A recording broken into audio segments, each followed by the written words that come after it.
সালামু আলাইকুম। ডক্টর মোহাম্মদ ইউনুস আলোচিত এই মুহূর্তে সমালোচিত। যেহেতু তিনি সরকার প্রধান, এই সরকারের যতগুলো ভালো কাজ হবে সেটার ক্রেডিট যেমন তিনি পাবেন, আবার যেই জায়গাগুলোতে বিতর্ক হবে, খারাপ হবে সেগুলোরও কিন্তু দায়ভার তাকেই গ্রহণ করতে হবে। তবে ক্ষমতায় বসার পর এই প্রথমবারের মতন তিনি এমন এক সিদ্ধান্ত নিয়েছেন, তার সরকার যেটা ১৮ কোটি বলেন, ২০ কোটি বলেন, পুরো বাংলাদেশের মানুষকে একটা বড় ধরনের ঝামেলা থেকে মুক্তি দিল। আমি মনে করি এটা খুবই সাধুবাদ জানানোর মতন একটা সিদ্ধান্ত।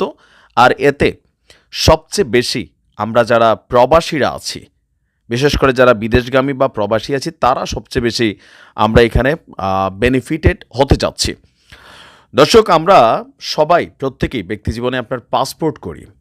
তো গতানুগতিক ধারায় পাসপোর্টের মধ্যে একটা ঝামেলা হচ্ছে কি, নর্মালি একটা পাসপোর্টের ক্ষেত্রে জাতীয় পরিচয়পত্র, জন্ম নিবন্ধন, এই দুটাই হচ্ছে পাসপোর্টের আপনার যে ইস্যু করা হয় সেটার মূল ভিত্তি। কিন্তু এই দুটি সঠিক থাকলেও পাসপোর্ট দেওয়ার ক্ষেত্রে আমাদের দেশে একটা চিরাচরিত প্রচলিত রীতি আছে, সেটা হচ্ছে পুলিশ ভেরিফিকেশন।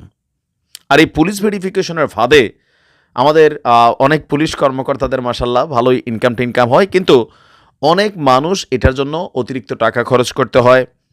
মানে যাদের সামান্য একটু সমস্যা আছে তারা হাজার হাজার টাকা চুক্তি করতে হয়। আর এই যে একটা বিশাল ঝামেলা, এগুলো থেকে অবশেষে এই জাতিকে মুক্তি দিয়েছে ডক্টর ইউনূসের সরকার। পাসপোর্টের ক্ষেত্রে এখন থেকে আর পুলিশ ভেরিফিকেশন আপনার থাকছে না। শুধুমাত্র পাসপোর্ট নতুন করার ক্ষেত্রে যে বিষয়টা থাকছে না তাও না, আমরা যখন নবায়ন করতে যাই, মানে পাসপোর্টের মেয়াদ যখন শেষ হয়ে যায়, নতুন করে পাসপোর্ট রিনিউ করতে গেলে তখনও কিন্তু পুলিশ ভেরিফিকেশনের একটা ইস্যু থাকতো। সেই জায়গা থেকেও সরে এসেছে সরকার। আর আপনার স্বরাষ্ট্র মন্ত্রণালয়ের সূত্রে এই তথ্য জানা গেছে যে পাসপোর্টের জটিলতা নিরসনের লক্ষ্যে সচিবালয়ে স্বরাষ্ট্র মন্ত্রণালয়ের জ্যেষ্ঠ সচিব ডক্টর নাসিমুল গনির সভাপতিত্বে একটি সভা অনুষ্ঠিত হয়, যেখানে আপনার উপদেষ্টা পরিষদের সভায় মতামতটা যেটা আসছে যে এই ভেরিফিকেশন নিয়ে আসলে ফাইনালি কী করা যায়। তো আপনার নাম প্রকাশ অনিচ্ছুক এক কর্মকর্তা বলছেন এই বিষয়ে সভায় অনেকটা এগিয়ে গেছে, আরেকটি সভা হবে, তারপর আপনার পাসপোর্ট ভেরিফিকেশন উঠানোর বিষয়টাকে আপনার প্রজ্ঞাপন হিসাবে সামনে নিয়ে আসতে যাচ্ছে। জানা গেছে সবাই পাসপোর্ট জটিলতা নিরসনের লক্ষ্যে প্রয়োজনীয় যে সুপারিশ, মানে যা যা এখানে সংস্কার, সেগুলো প্রণয়ন করা হয়েছে। আর উপদেষ্টা পরিষদের নির্দেশনার আলোকে চূড়ান্ত সিদ্ধান্ত আপনার আদেশ জারি করা হবে। আর প্রধান উপদেষ্টার কার্যালয়, আইন বিচার এবং সংসদ বিষয় মন্ত্রণালয়, প্রবাসী কল্যাণ বৈদেশিক কর্মসংস্থান মন্ত্রণালয়, পুলিশের বিশেষ শাখাসহ অন্যান্য বিভাগের যারা প্রতিনিধিরা ছিলেন গতকালকের এই বৈঠকে সবাই আপনার উপস্থিত ছিলেন। এমনকি সেখানে ফাইনালি এটা সিদ্ধান্ত নেওয়া হচ্ছে, জাস্ট একটা ম্যাটার অফ টাইম, হয়তো এখানে 2-4 দিন লাগবে, লাস্ট একটা সভা হবে, তারপরে এই সিদ্ধান্তটা বাতিল হতে যাচ্ছে। আর এক্ষেত্রে ডক্টর মোহাম্মদ ইউনূস তিনি সম্মত হয়েছেন, আর জাস্ট হচ্ছে ফাইনাল একটা স্বাক্ষর। এখন আমার কাছে মনে হয়েছে এটা কেন খুবই গুরুত্বপূর্ণ, দেখেন এটা সবচেয়ে বেশি হয়রানির শিকার হয়েছে যারা পলিটিক্যালি 2-1টা মামলা খাইছেন। এখন কিছু মামলা আছে মেজর, কিছু আছে মাইনর। যেমন কারোর বিরুদ্ধে আমসুরি, ডাবসুরি অথবা মিথ্যা হেয় প্রতিপন্ন করা কিছু মামলা আছে। তো এগুলা হয়তো কি লোকাল যে থানাতে আছে সেইখানে এই ভেরিফিকেশনটা গেলে সেখানে স্থানীয় মেম্বার চেয়ারম্যানের কাছে সম্ভবত একটা কল যাইতো।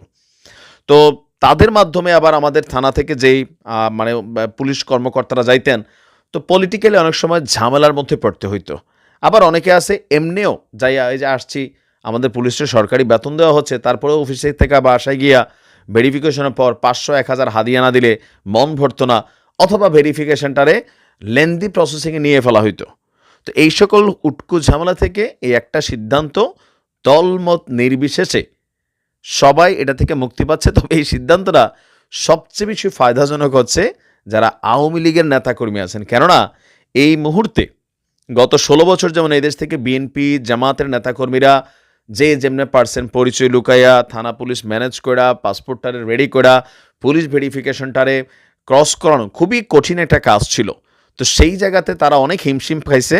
বাট ডক্টর ইউনূস সরকারের এই সিদ্ধান্ত সবচেয়ে বেশি ফায়দাজনক হচ্ছে এই মুহূর্তে বাংলাদেশ থেকে যে সকল আওয়ামী লীগের নেতাকর্মীরা পৃথিবীর বিভিন্ন দেশে শ্রমিক ভিসা বা অন্যান্য ভিসায় মানে পাসপোর্ট করা দেশ ছাড়ার সিদ্ধান্তে আছে বা অপেক্ষায় আছে, তাদের জন্য এটা পজিটিভ হয়েছে। আওয়ামী লীগের নেতাকর্মীরা দোয়া করবে মনে হয়। বাট সর্বোপরি এটা বাংলাদেশের জন্য খুবই একটা পজিটিভ আমার কাছে মনে হয় যে এরকম ভালো, ভালো আরও কিছু সংস্কার করা জরুরি। সমালোচনাও থাকবে, প্রশংসাও থাকবে। ভালো থাকুন। আসসালামু আলাইকুম।